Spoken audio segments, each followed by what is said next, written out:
The research vessel Horizon drifted silently through the void, its sensors probing the depths of unexplored space. Captain Ryoko Tanaka stood at the observation deck, her dark eyes fixed on the distant stars. 20 years of peaceful space exploration had led humanity to this moment, the edge of known space, where new discoveries awaited. "Captain, we're picking up unusual energy signatures from Sector 7, Lieutenant Marcus Walsh reported, his fingers dancing across the holographic display. "Pattern suggests artificial origin." Ryoko's heart quickened.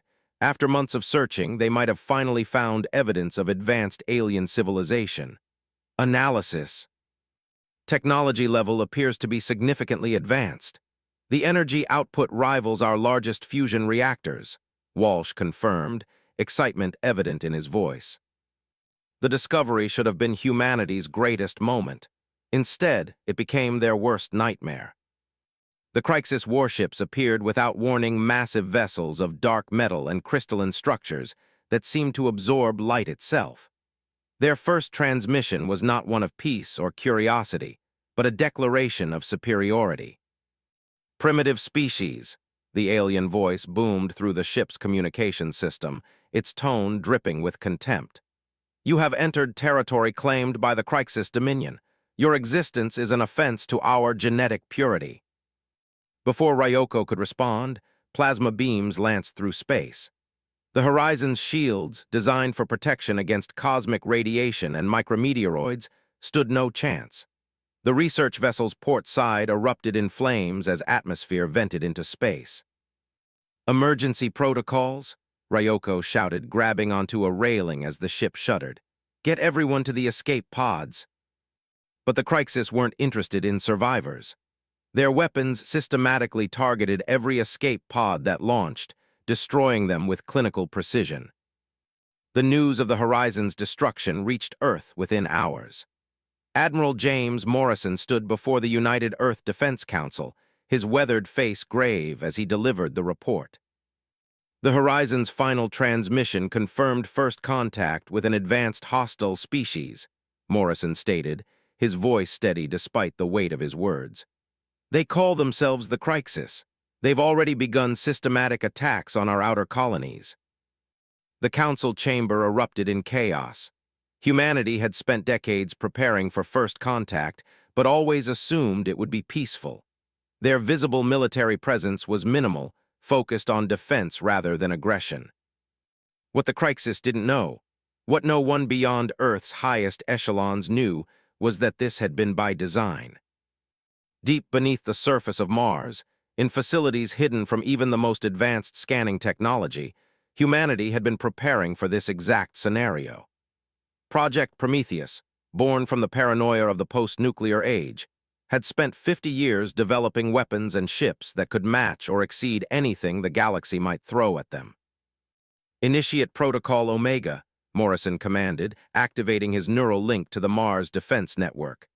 "Authorization code, Phoenix Rising." Across the solar system, hidden shipyards stirred to life.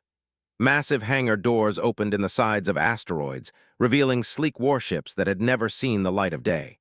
From the ice caves of Europa emerged submarines the size of cities, capable of transitioning to space combat. And from the depths of Mars itself rose humanity's greatest secret, the Prometheus fleet. The Crixus advanced through human space with impunity, believing they faced nothing more than scattered colonial defenses. Their commander, High Admiral Vexther, had overseen the extinction of 17 species. To him, humanity was just another primitive race to be cleansed from the galaxy. He was about to learn a harsh lesson about underestimating Earth. The first sign that something was wrong came when the Crixus assault fleet, approaching Saturn, suddenly lost contact with 3 of their forward scouts. Long-range sensors showed impossible energy readings just before each ship vanished. "Impossible," Vexther hissed, his crystalline exoskeleton crackling with agitation. "These primitives have no weapons capable of." His words were cut short as new contacts appeared on their sensors. Hundreds of them. The ships that emerged from Saturn's rings were unlike anything the Crixus had encountered, black as space itself, with profiles that seemed to bend light around them. At their head flew the UES Thunderchild, humanity's first true dreadnought. Its hull, forged from metamaterials developed in secret over decades, housed weapons that violated what most species considered possible. Admiral Morrison stood on its bridge, watching as the Crixus fleet approached. "Send the message," he ordered. Across every frequency, in every language the Crixus used, humanity delivered its response to their aggression. "You should have left us alone." The battle that followed would be remembered for centuries as the moment humanity showed the galaxy its teeth. The Thunderchild's main gun, a weapon that literally tore holes in space-time, reduced the Crixus flagship to atoms. Supporting vessels deployed swarms of autonomous fighters that moved with impossible precision, their quantum-linked pilots operating from bunkers deep within Mars. The Crixus fleet, for the first time in their history, broke formation and retreated. But it was too late. Humanity had been awakened, and the galaxy was about to learn why Earth species had survived countless extinction events. The war had begun, and humanity was done playing nice. The Crixus retreat from Saturn marked only the beginning. Deep within the Thunderchild's war room, Admiral Morrison met with his senior staff to reveal the full scope of Project Prometheus. Lieutenant General Diana Patel, Earth's foremost expert in xenobiology, stood before a holographic display of the Crixus fleet movements. "Their technology is impressive but predictable," she explained, manipulating the display with practiced gestures. "The Crixus rely heavily on crystalline computing matrices efficient but vulnerable to quantum interference. Everything we've built exploits these weaknesses." Commander Hiroshi Nakamura, head of Special Weapons Development, activated another hologram showing the interior of Mars' secret shipyards. "We've been preparing for this scenario for 3 generations. The Thunderchild is just the beginning." The shipyards revealed their true scale, vast underground complexes stretching for hundreds of kilometers. Within them stood ranks of warships that made the Thunderchild look modest. Each represented decades of reverse-engineered alien technology, combined with humanity's unique talent for warfare. "The Hyperion-class carriers are ready for deployment," Nakamura continued. "Each carries 10,000 autonomous fighters linked to quantum AI cores. The Artemis stealth frigates can strike from within a star's corona. And the Titans," he paused, allowing himself a small smile, "those will be our surprise for their home fleet." But the Crixus weren't finished. Their initial retreat had been tactical, not strategic. High Admiral Vexther had summoned reinforcements from across their dominion. Within weeks, a fleet of over 2,000 warships assembled at the edge of human space. "These primitives have some advanced technology," Vexther addressed his war council, his crystalline form pulsing with barely contained rage. "But they lack the numbers and experience for true warfare. We will crush them with overwhelming force." The Crixus launched their counterattack with characteristic brutality. Their fleet split into 3 massive battle groups, targeting Earth's major colony worlds. They expected to draw out humanity's defenders, to force them into a war of attrition they couldn't win. They didn't expect Operation Ghostwalker. As the Crixus fleet approached the colony of New Eden, they detected no military presence. Their scans showed civilian populations evacuating, but no defensive fleet. Vexther personally led the first wave, eager to demonstrate the price of resistance. That's when the quantum mines activated. Hundreds of microscopic wormholes suddenly appeared throughout the Crixus formation, each connected to the barrel of a mass driver stationed light-years away. Relativistic projectiles tore through dozens of ships before their shields could even register the threat. "Multiple hull breaches," Vexther's tactical officer screamed. "Unknown weapons technology, they're firing through space-time."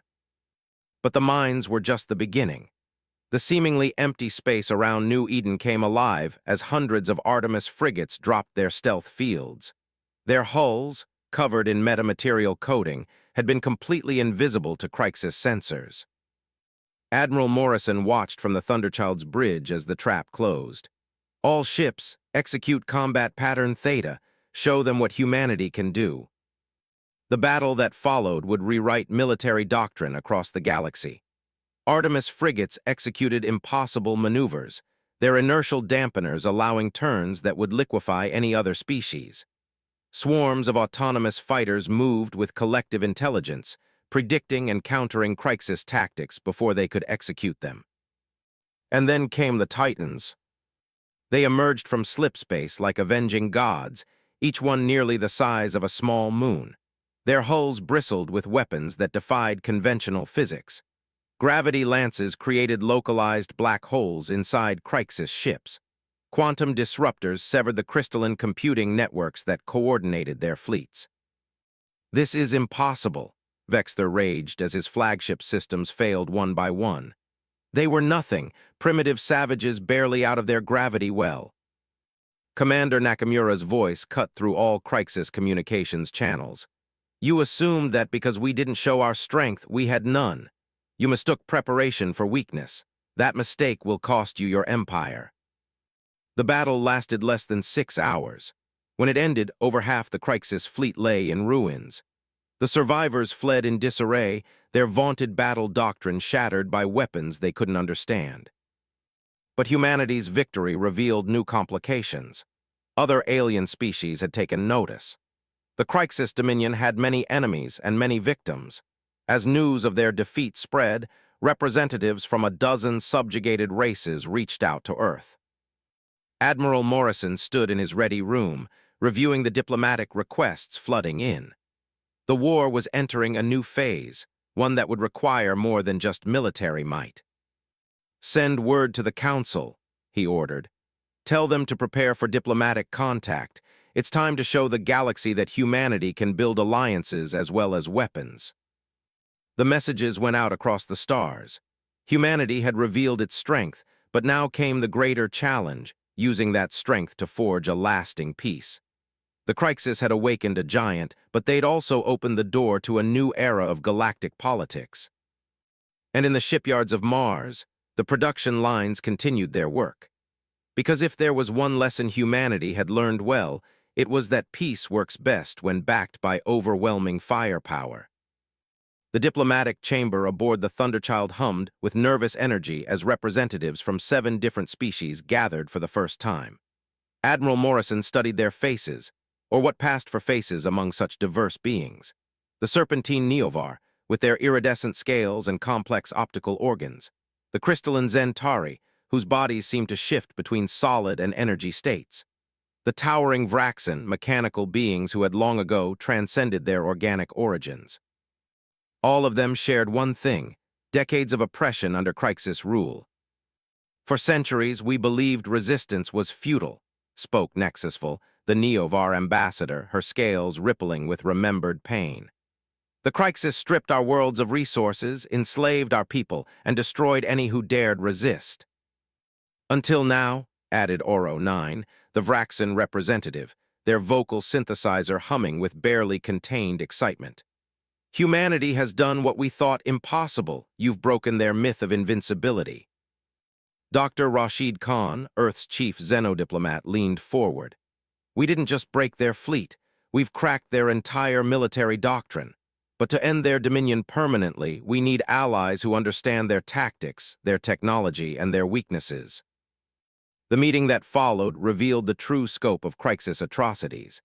The Zentari shared records of entire planets stripped of their crystalline life forms to fuel Crixus computational matrices. The Vraxen described systematic attempts to destroy their digital consciousness archives. Each species had pieces of the puzzle knowledge that could help bring down an empire. "We've analyzed your weapon systems," the Zentari ambassador, a being called Pure Light Rising, communicated through quantum pulses. "Your quantum disruption technology could be enhanced by our crystalline computing principles. Together, we could develop countermeasures that would render Crixus ships blind and deaf." Commander Nakamura's eyes lit up at the possibilities.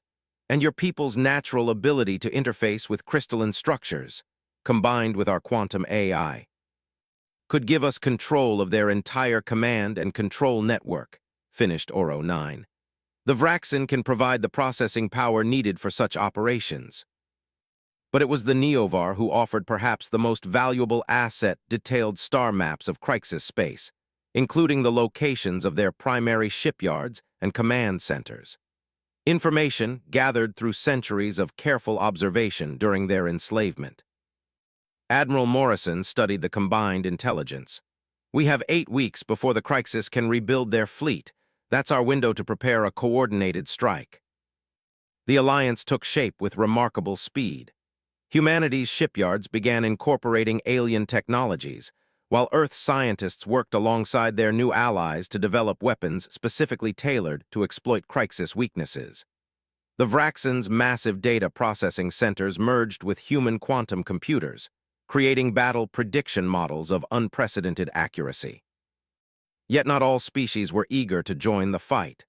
The Myriad Collective, a loose federation of traitor species, advocated for neutrality. Their representative, a multi-bodied entity called Thousand Voices, warned of consequences. "The Crixus have ruled through fear for millennia," they cautioned. "If you strike them down, you risk creating a power vacuum that could plunge the galaxy into chaos." Dr. Khan's response was measured but firm. "Sometimes chaos is necessary for positive change. The galaxy has lived under their shadow too long. We're not looking to replace one empire with another. We want to establish a balance of power that prevents any species from dominating others." The Alliance's first joint operation targeted a Crixus sensor array in the Deneb sector. It was a small objective, but a crucial test of their ability to coordinate. The Zentari provided stealth technology that complemented human metamaterials. Neovar pilots, with their superior spatial awareness, flew modified Earth fighters.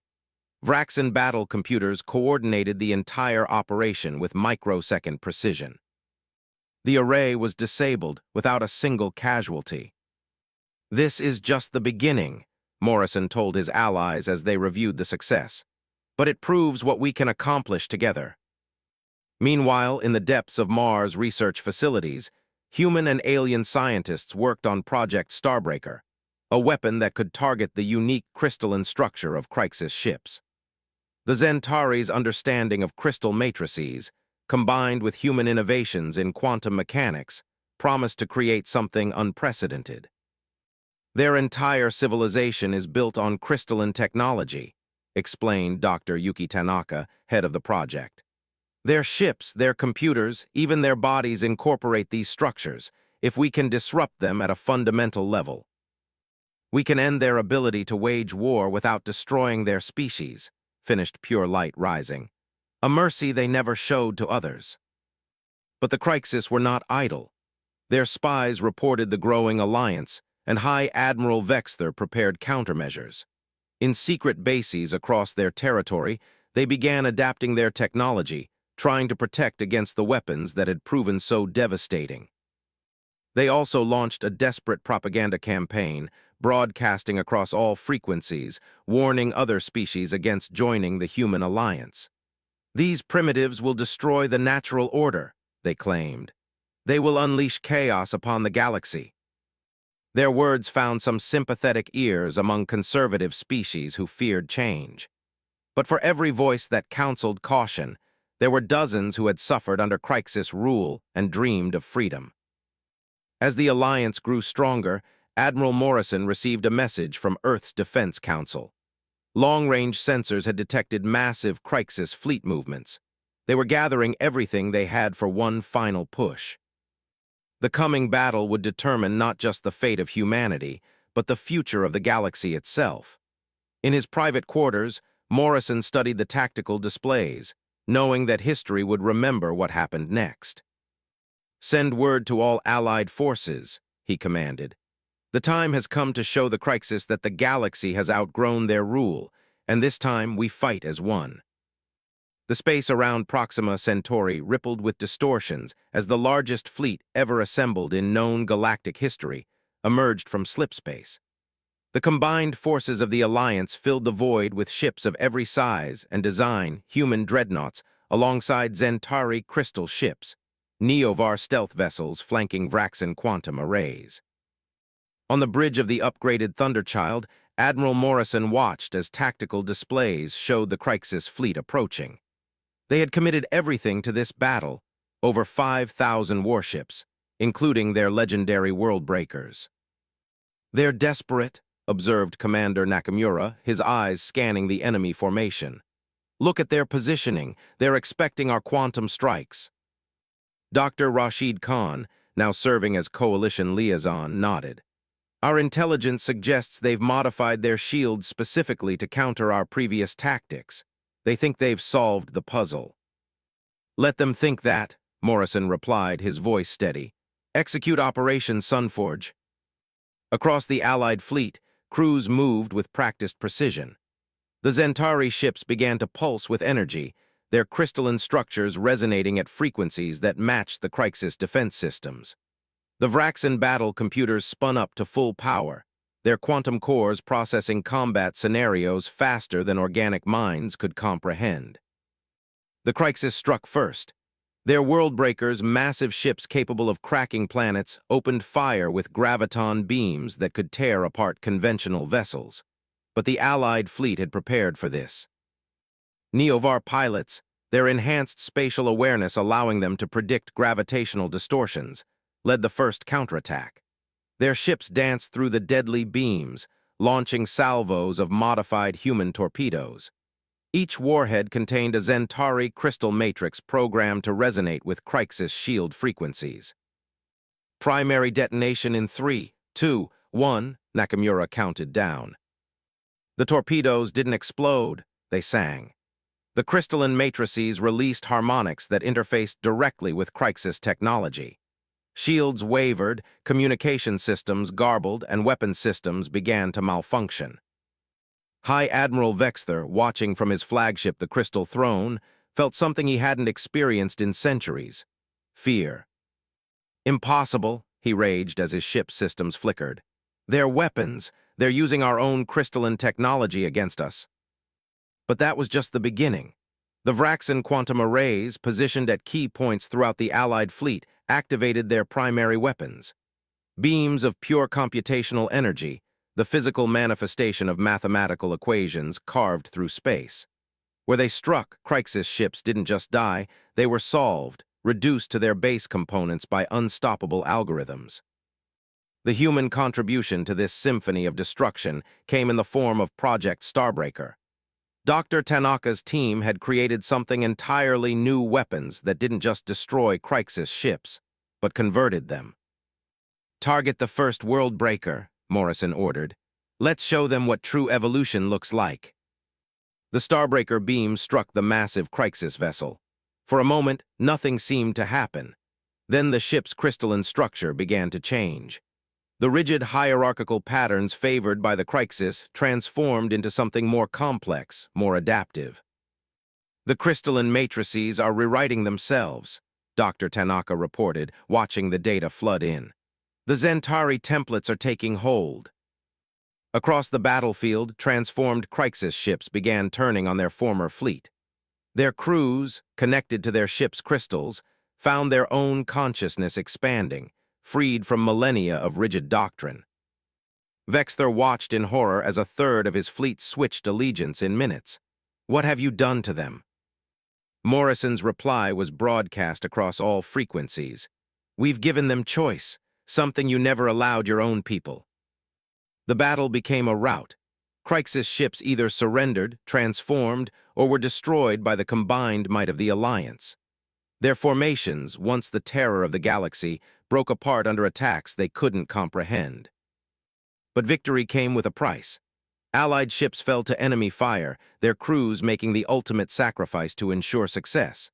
The Neovar lost their flagship, the Serpent's Wisdom, taking a world breaker's blast meant for a human carrier. Zentari vessels crystallized their own crews to power final, devastating attacks. As the fighting reached its peak, something unprecedented occurred. The transformed Crixus ships, their crystalline matrices now evolved beyond their original programming, began communicating with both sides. "We see now," they broadcast, their messages carrying new harmonics of understanding. "We were not superior, we were stagnant. Humanity and their allies have shown us a better path." The Crystal Throne, Vexther's flagship, found itself surrounded. The High Admiral, his own crystalline form crackling with rage and fear, faced a choice: Surrender or be destroyed. You cannot comprehend what you've done, he transmitted to Morrison. The galaxy needs order, structure. Without our guidance, chaos will reign. Morrison's response was calm but firm. The galaxy needs balance, not tyranny. Surrender and help us build something better than empire. The Battle of Proxima Centauri lasted 12 hours. When it ended, the Crixus Dominion's main fleet was no more. But more importantly, a new understanding had emerged. The transformed Crixus ships, their crystalline technology now evolved beyond its military origins, offered a bridge between the old order and the new. As debris cooled in the void, Admiral Morrison met with the coalition leadership. The immediate threat was over, but the real work was just beginning.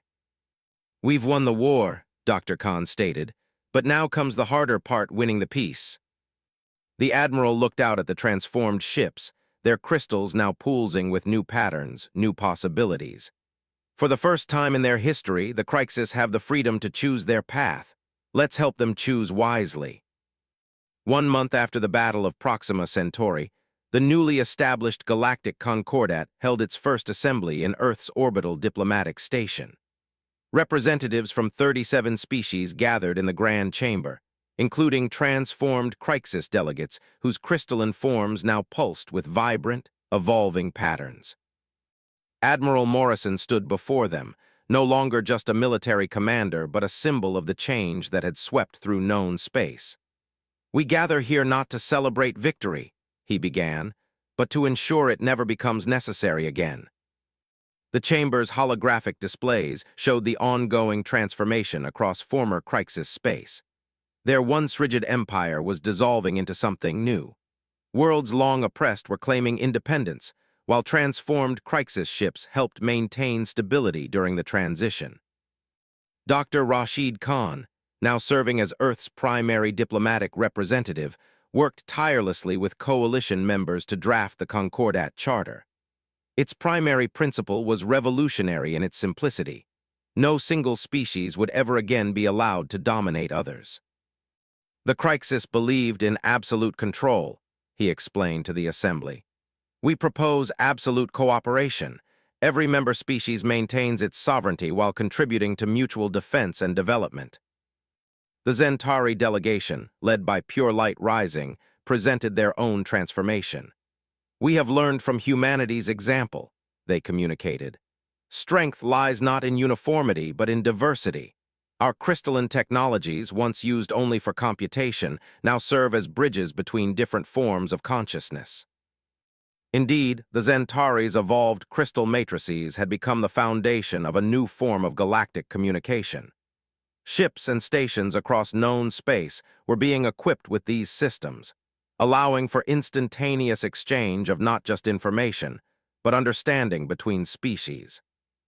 Commander Nakamura, working with Vraxan scientists, demonstrated the military applications of this new paradigm. "The defense network we're establishing isn't just about weapons," he explained. "It's about preventing conflicts before they begin. Any aggressor would face not just military response, but complete technological and economic isolation." But the most surprising developments came from the transformed Crixus themselves. Their representative, once a high-ranking military commander named Zextal, had undergone a profound change. Their crystalline form now displayed constantly shifting patterns, representing their evolution from rigid hierarchy to dynamic adaptation. "We were wrong," Zextal addressed the assembly, their voice carrying harmonics of genuine remorse. "For millennia, we saw change as weakness, diversity as chaos. Humanity showed us that adaptation is strength. Our transformed ships now serve as guardians not of empire, but of peace." The Neovar, their iridescent scales reflecting the chamber's lights, proposed the establishment of rapid response fleets, mixed crews of different species working together to maintain stability. These forces would operate under the authority of the Concordat, not any single government. "We've learned that true security comes from cooperation," Nexusville stated. "Our differences are not weaknesses to be overcome, but strengths to be combined." As the assembly progressed, the shape of the new galactic order emerged. The Concordat would maintain peace through a combination of military deterrence, economic cooperation, and cultural exchange. Former Crixus technology, transformed by human and Zentari innovation, would serve as the backbone of this new network. Dr. Yuki Tanaka presented the next phase of Project Starbreaker, no longer a weapon, but a tool for transformation. The crystalline matrices we developed can be adapted for peaceful purposes, she explained. They can help terraform worlds, clean polluted environments, even heal the scars left by centuries of warfare. But humanity's role was changing too. Earth's colonies, once hidden and heavily defended, became centers of innovation and cultural exchange. The shipyards of Mars opened their doors to allied species, sharing technology while learning from their new partners. Admiral Morrison found himself reflecting on this transformation as he stood in his private quarters aboard the Thunderchild. The ship, once the spear of humanity's defense, was being refitted as a diplomatic vessel, its weapons replaced with enhanced communication arrays and scientific instruments. "We built all this preparing for war," he mused to Dr. Khan. "Now we're rebuilding it for peace." "That's the true victory," Khan replied. "We didn't just defeat an empire, we made it obsolete." As the first year under the Concordat drew to a close, the galaxy had changed beyond recognition. The rigid hierarchies of the Crixus era gave way to a complex web of alliances and partnerships. Species once enslaved now led technological innovations. The transformed Crixus, their crystalline nature now a source of wisdom rather than conquest, helped guide others through similar evolutions. And humanity, the species that had hidden its strength for so long, found a new role. Not as conquerors or saviors, but as catalysts proving that change was not just possible but necessary for survival. The stars themselves seemed brighter now, as ships of all species traveled freely through once restricted space. The age of empires was over. The age of cooperation had begun. And in the depths of space, the Thunderchild continued its journey, no longer carrying weapons of war but ideas of peace. Its mission transformed just as surely as the galaxy itself had been.